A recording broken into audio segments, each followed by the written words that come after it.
So for my project for data wrangling, I am going to be looking at a data set from GitHub from Tidy Tuesday on episodes of The Simpsons. There's four different data frames within this data set. There's one on characters um, from the show with IDs and all that stuff. There's one on episodes that includes episode number in the season, um, IMDb ratings, all that stuff, locations with IDs, and then script, which is a bunch of lines of strings and when those were said and by who. So we'll get started and load all of our libraries in. We're going to be using tidyverse, stringy, and a little extra one for fun. I figured out how to use theme park, which we'll get to that later. Go and load our four datasets in. Let's take a look at these first, see what they look like. So characters dataset, like I said, so there's an ID that's numeric. So numerical ID for each character. So there's 6,700 characters in The Simpsons. I did not know that. And then a name for all of them. That's a character. A normalized name.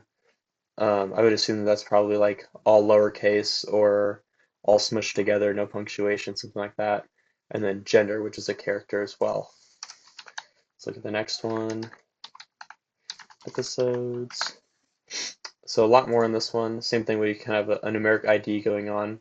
Looks like there's about 150 episodes in this data set. It comes with an image, probably a thumbnail, an IMDb rating, IMDb the number of votes, the index of it within its season, number of its index within the entirety of The Simpsons, its original air date, which is currently a character. I'll probably have to change that to a date later on, and then original air year, which is a numeric, production code, season, which is a numeric title, US viewers millions, another URL, and then number of views. Look at locations. This is pretty short. Another location ID. We got the name of the location, normalized name, just like with characters, and then we'll look at our script. So line ID, episode ID, same episode ID as what's in episodes, I hope. The line number, I hope that that's line number in the show. Raw text for the line. This timestamp is the time within each episode that it occurred. Is it a speaking line? So is it spoken by a character? Is there a character tied to it? Or is it just a noise or an onomatopoeia type of situation? Character ID is for every speaking line, there's a character ID tied to it if it is true that it's a speaking line. So location ID of where the line was spoken, and then a raw character text for the name of the character. We got raw location text. Spoken words is a character, normalized, and then we have a word count for each of the lines. Let's get right into it. First thing that we're going to want to do is plot the episode IMDb ratings versus their air date to see the general trend of the ratings over time. So how we're going to go about that is, so we're going to need data from the episodes, first of all. Well, let's create an object, ratings over time, we'll call it that. And then we're going to take data from the episodes, because remember that one, like we saw up here, has the IMDb ratings in it. So we're going to primarily need that. So we're going to take our episodes data set, we're going to go over, and like we saw, where was it? Original air date currently is a character. Let's take a look at that real quick. Episodes. Whoop. Let me do this. Just look at the first few. See what they look like. So it looks like they're in YMD format, but since they're a character, we are going to have to use lubridate to convert those to a YMD so that we can sort them by their time. So go ahead and do that. Create a, so we'll just, I won't create a new column. I will just edit the original one. So with lubridate, we can give it a YMD. Yep, there we go. Already knows what's going on. There we go. So that ran. So we've already got that piped over. The next thing we'll do is, well, now that we have the YMD format, we can go ahead and get to our plotting. So we'll create a ggplot, get our aesthetics going. So the x-axis we want to be the air date, because that is our independent variable, I guess. Since we want it to kind of represent the trend over time, it'll be a little bit easier to see going from left to right. And then y, we'll do the IMDb rating. So this will be according to each episode. So there will be a lot of points on this one, but there's only 150 episodes, so it won't be too messy. And we're going to go ahead and make this a scatter plot, just in case. I think most of them have a IMDb rating tied to them, but just to be sure we don't get any errors or blank spots, or any errors, I guess, we'll go ahead and throw it in na.rm equals true. And then additionally, I like to do a scatter plot, just throw in a trend line in there. Do lm standard error. I'm not going to worry about the error bars. And then another na.rm equals true. So let's go and take a look at see what that looks like. All right, so we've got a nice scatter plot here with the IMDb rating on the left side. Looks like most of them are about a 6.8, with the lowest one being below 5, all the way there in 2012. That's not good. And then we got a couple way up here above 8. But the general trend is between about 6 and 7.5. This graph is a little difficult to read though. Obviously the axis names are the variable names. So let's edit this a little bit, get some nice labels. So we'll call this trend of IMDb ratings of Simpsons episodes over time. That's a good explanation for it. Oh, wrong quote. And we'll make our X. So our X down here is original air date. Oh, original air date. And then for our Y, we got IMDb rating. And then I believe these are 1 through 10. Close that. And then here's where the fun part comes in, theme park. Another professor showed me this theme park. It's got a bunch of pre-made themes, with all the colors and font sizes and everything that kind of go with certain pop culture things or movies or TV shows. So there actually is a Simpsons one that we can look at. And I think it's pretty cool. So, it's got the Simpsons font on there. So this looks a little bit nicer. Let's run it once without it, just so we can get a clearer view of it. So we got our nice axis labels and our title. Alrighty, we will move on to the next thing. Now I want to facet this by season to view how the ratings have changed within each season. So for this, I'll have to add a facet to it. But one difficult thing we might run into is if I want to do this trend line, I want the trend line to be for each facet or for each season, which is a little hard to do straight through. So I'm going to start off by making another object that I can carry those mean values separately. Because once I go through the whole thing of faceting it, those aren't really going to be available for me to find anymore. So we're going to group by a season. And then we can just do a summarize since we don't need most of it anymore. We'll do mean rating, IMDb rating of the IMDb rating. Get those NAs out of there. There we go, good there. Let's have a look at that. So there we go. So now I have a separate data set with each season's ratings that I can use later on in this next plot. So now I can go ahead and grab this trend or this ggplot from up here, ratings over time, and add some stuff to it. So I'll go GMH line, so horizontal line, and with these, you have to give it a y-intercept essentially.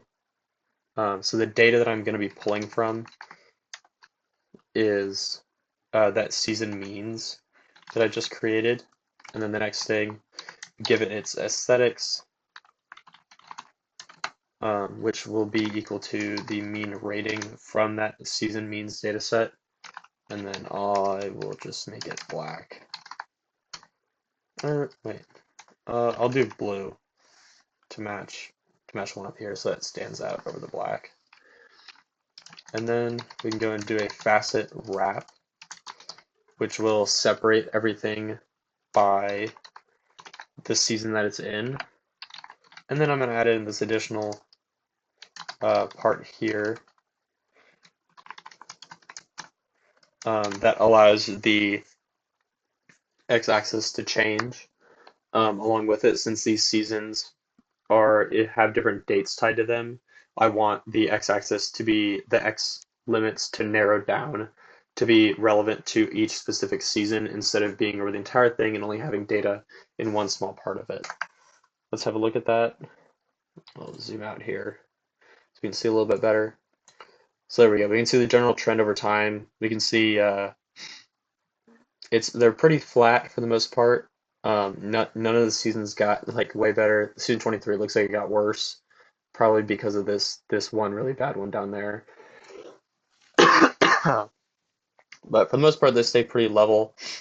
But you can see with this blue on black if a season got slightly better as it went on or slightly worse, like in this one. But we can see like right here, all the means are pretty close to each other, but you can see that those horizontal lines are different from that other data set that I created. All right, we're going to the next thing. Group by season to see which season has the highest or lowest rating. So now we need to get complete season means. So since we've already faceted this, or looked at IMDb ratings over time for this data set, I am going to have to somewhat recreate this, which isn't a big deal. You can do this pretty quick. Create another object, season average ratings. Episodes, and pipe over. We're going to start off group by season so everything stays together. Group by season, and then we're going to make a mutate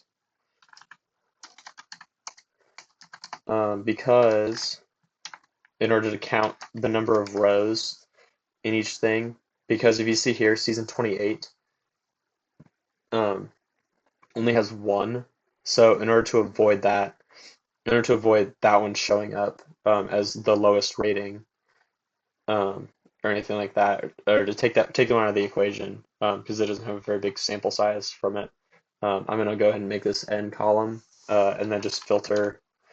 I'll do n greater than 1 just to move that one out of there instead of picking it out. I guess I could also filter out season 28.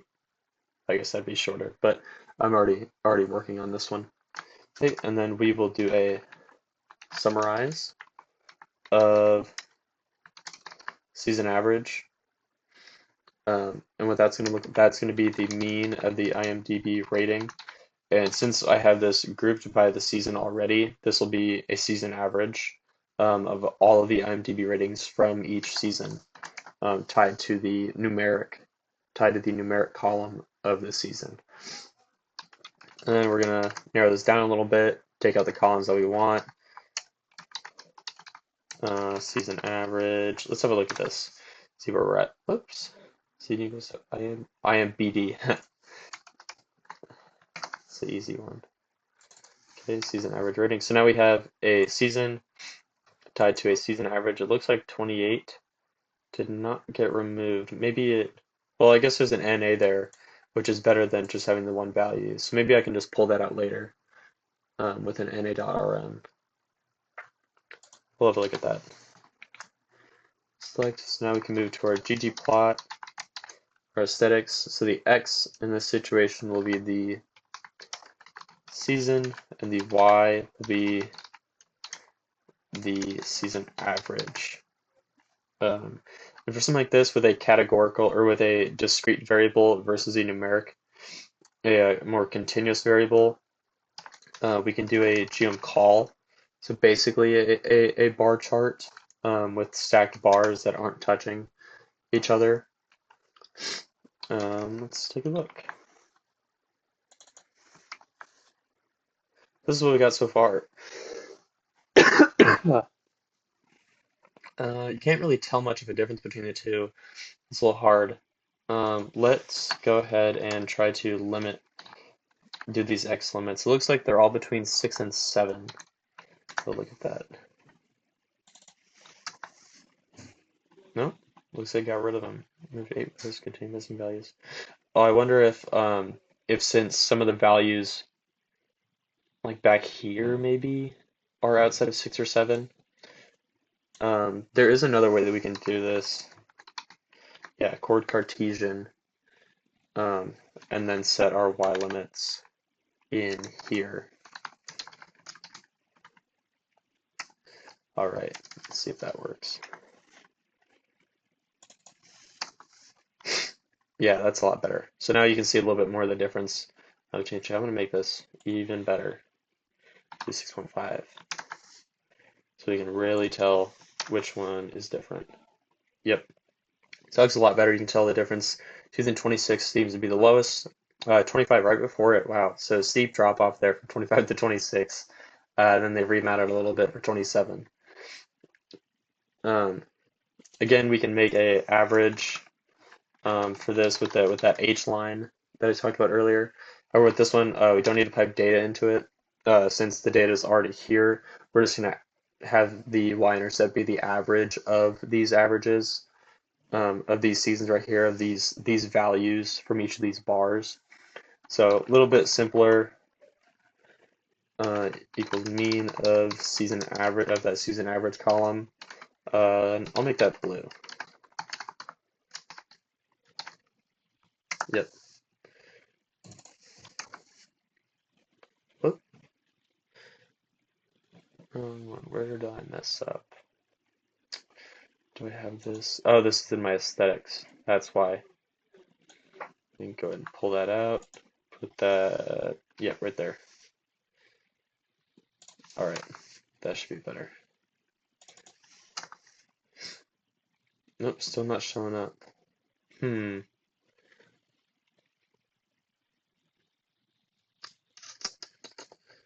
season average color equals blue GMH line. When are continuing missing values? Does this have something to do with it? Huh, that is strange. X equals season, ggplot, X equals season, Y equals season average. Can call chord Cartesian, Y lim, C, 6, 7. GMH line, Y intercept equals mean season average. Close, Y intercept, that's spelled right. Color equals blue, huh, that is strange. Anyway, that was just a little extra piece. I won't worry about that then. You get the gist of this is the highest season 25, is highest season 26 is definitely the lowest. Alright, we're going to move on to something else other than IMDb ratings now. I want to join the script dataset and the locations dataset by the location ID in both of them to connect each line to its location. So there is a location ID within the script one, but that's all it is an ID or a text. I want to tie it to the location.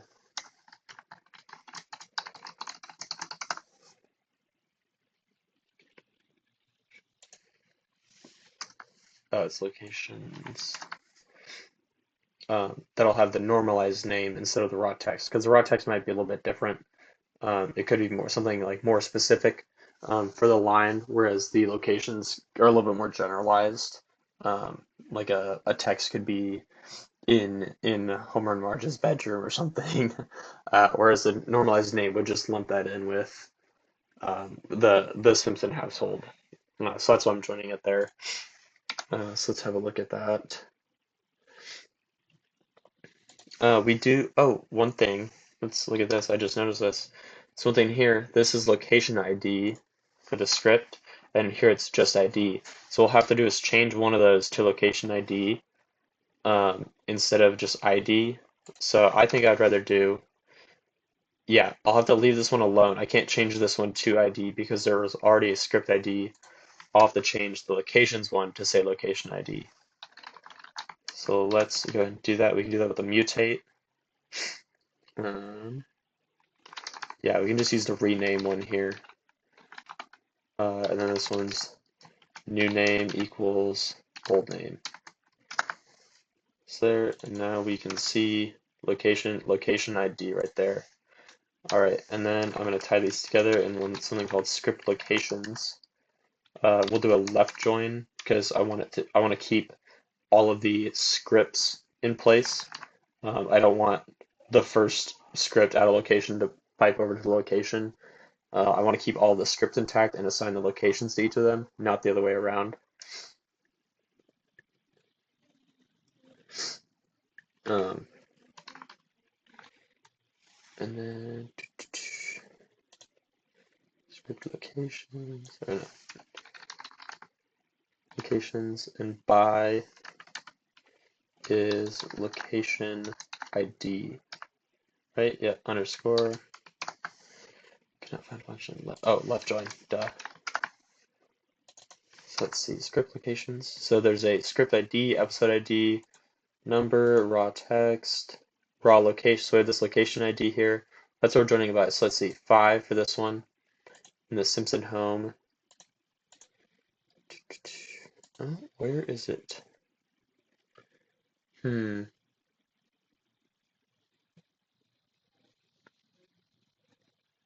What is going on here? Can I call that?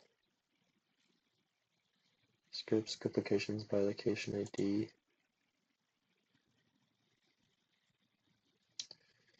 That's not a good sign. Yeah, I would think so. Okay, so let's have a look at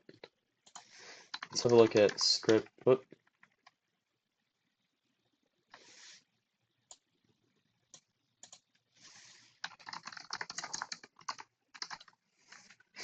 Let's have a look at script again. So we have a location ID right there. Okay, and then I'm going to do a left join, joining script to locations by the location ID.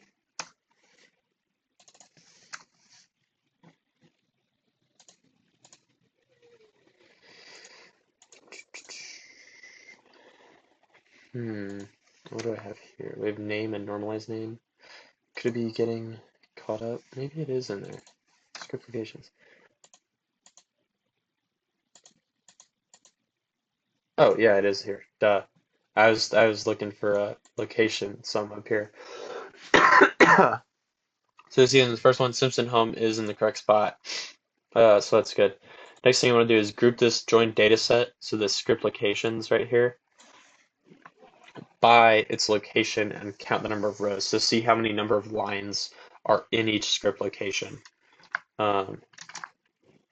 So we will, yeah, I'll go ahead and assign that to that so we can keep it because we're doing something with it later. So now I want to group it by that location ID that we just used, and then count the number of rows. We'll do that for simple summarize equals n, and parentheses to count the number of rows by that grouping, and then we'll go ahead and do a left join. So this summarize. So this summarize here, if we go ahead and do this, I'm not gonna do that yet. It only leaves the location ID and the count, so we're missing the name. And the next thing we're gonna do is we're gonna plot this, but I want the name to stay put. So one workaround for this could be to just join it again to script locations. So we're keeping the locations on the left, and then we'll take this current script locations and have it be by location ID to tie that ID back to it. So there we go. We have a location ID, a count of the number of rows, a name, and a normalized name for each one. So now we'll go ahead and do so we're going to use a ggplot bar chart to plot which locations have the highest number of lines spoken at them. So we'll have on the x-axis, we're going to have the probably want to do all of the most popular lines. There's there's way too many, 4,000 different lines. I'll probably only do the top like 15 or 20 or so, just to make the graph a little bit more coherent.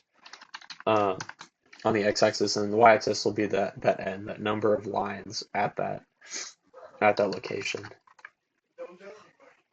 So we'll take this script location, get our aesthetics. X is equal to you know what we could do for this one. I'm gonna go ahead and do this FCT reorder by the normalized name and end. So what this does is it will it'll keep it in order, so it'll kind of slope up really nicely instead of having it all over the place. And then we need to do our y by n. Okay, good, yep, good there. And then geo and call just like above. Let's have a look. Script location. Is it script locations? Yeah, script locations. Yeah, so see we have 4,000 lines of the show. You can't make out what any of that says. So one way we could do this is by before this ggplot, we can arrange it by n, so by this count. So let's see what that looks like. This should have the most popular one on top. Yeah, so the Simpson home is the most popular place in the show for spoken lines. And then we can do a slice max. So we'll take the top 10 most popular locations, and then order by, we want order by that n column. So let's see what that looks like now. Variable name. What's this look like? Can give you indices. Maybe this needs to be.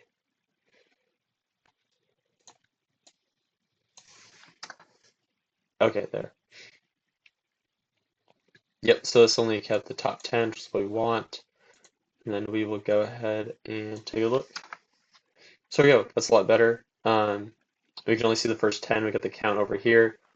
Let's clean this up a little bit. So some things we can do is change the labels on it. Title equals let's do top 10 locations for spoken lines. Yep. X equals location, y equals count. Keep it simple there. And then to get this, to get these names to be out of the way of each other, something we can do, we can go into the theme here. We can go axis.text.x equals element text. No, underscore. Element text. We can change the angle of it. We'll just angle them a little bit and see how that looks. So that's a lot more coherent. Still can't see it super well. They still kind of overlap. So let's reduce the font size just a little bit. Now you can't see it at all. A little bit more. There, that's all. No, there, that's all right. So we see Simpson home taking the cake over 6,000 lines spoken, which makes sense. Springfield Elementary School, Moe's Tavern, the power plant, and then Springfield itself are the top five, and then all the way down to 10 here we got Burns Manor. So the next thing we want to do, last big set of questions I want to answer. I want to filter out these script lines, the script line data set to keep only the non-speaking lines, which as we saw earlier, let's take a look. Summary script, so there's a speaking line column, which is a logical, so it's a true or false if it's a speaking line. If it's a speaking line, it has a character tied to it. So a non-speaking line would just be like, a car horn or an animal noise or something like that. But a character non-speaking line would be like a onomatopoeia, not really, like an exclamation or grunt, sigh, things like yawn, stuff like that you would see in subtitles when you're watching a show. So I'm going to filter that out. We'll call this script non-speaking.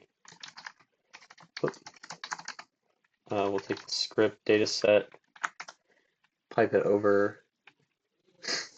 I'm gonna filter speaking line equals false.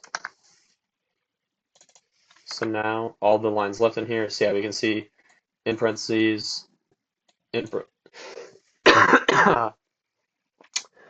parentheses, all this stuff down here that has a character tied to it or some sort of location. Maybe not. Non-speaking lines.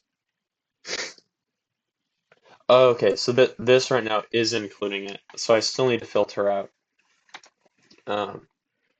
non-speaking. Okay, this is the next part. Non-speaking character lines. So now we'll take script non-sp equals itself.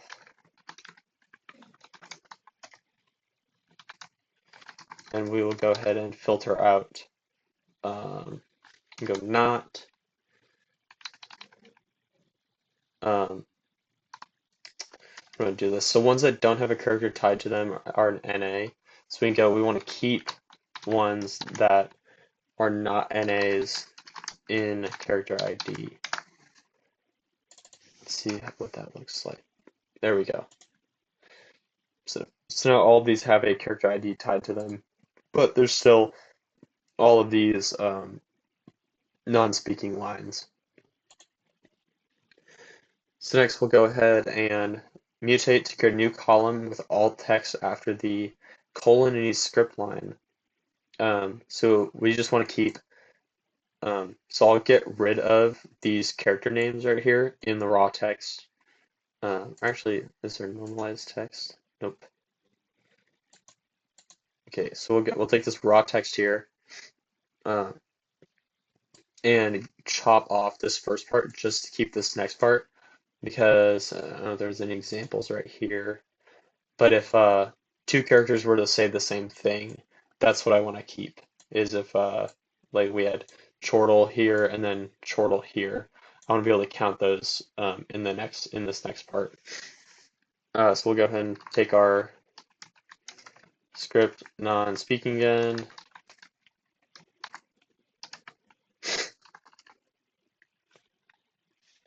Script non-speaking. And then we can use this separate wider delim to split a string up into two different parts. So the string that we're concerned with is raw text. The delimiter that we want, so the thing we want to split by, is the colon. So this will split it into like a before and an after. And it'll create two new columns. So we want the names of these to be, the first one will be character, and then the second one, I'll call it noise. And two values are too long. Too many equals. Let's see. Oh, there's this too many, too few. If there's several different things, so we can do this to get around that.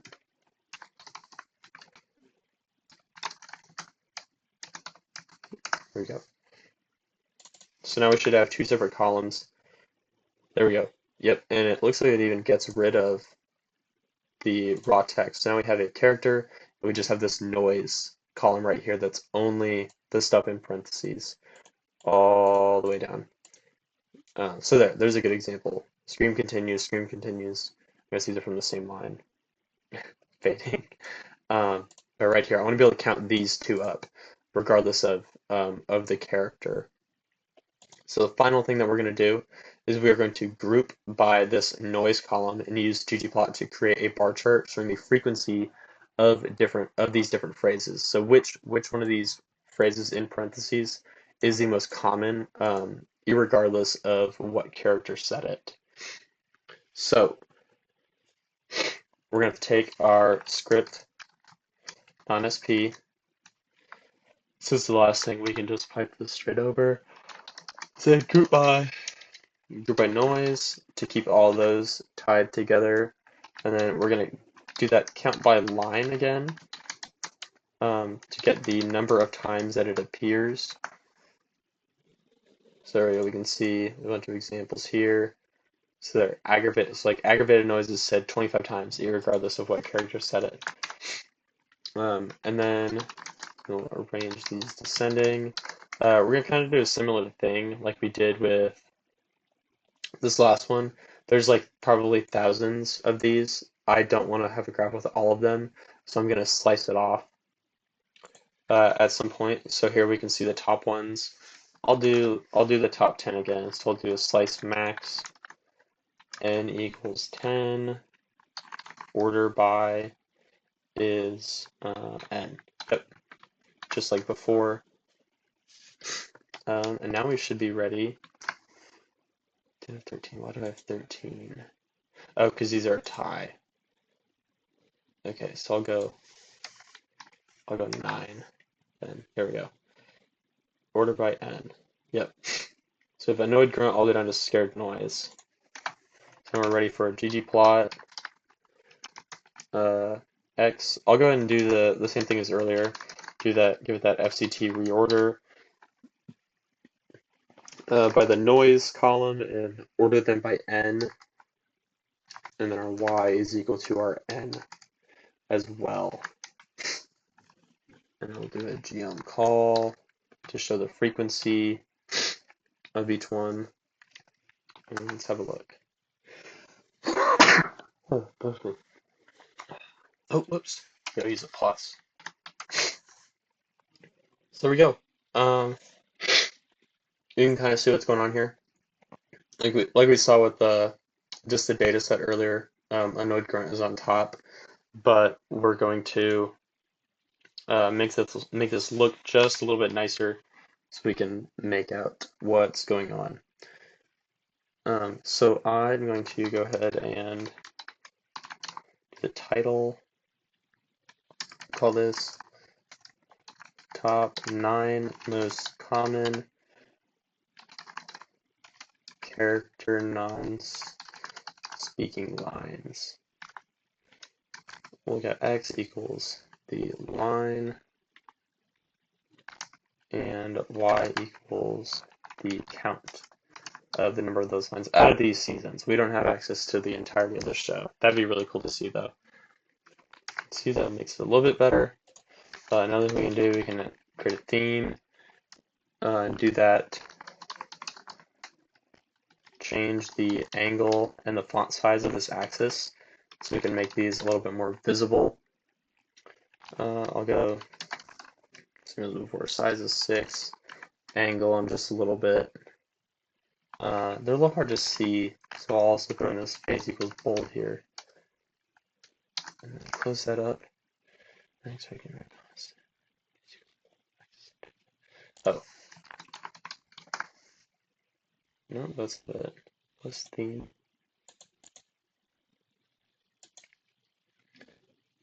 no equal sign.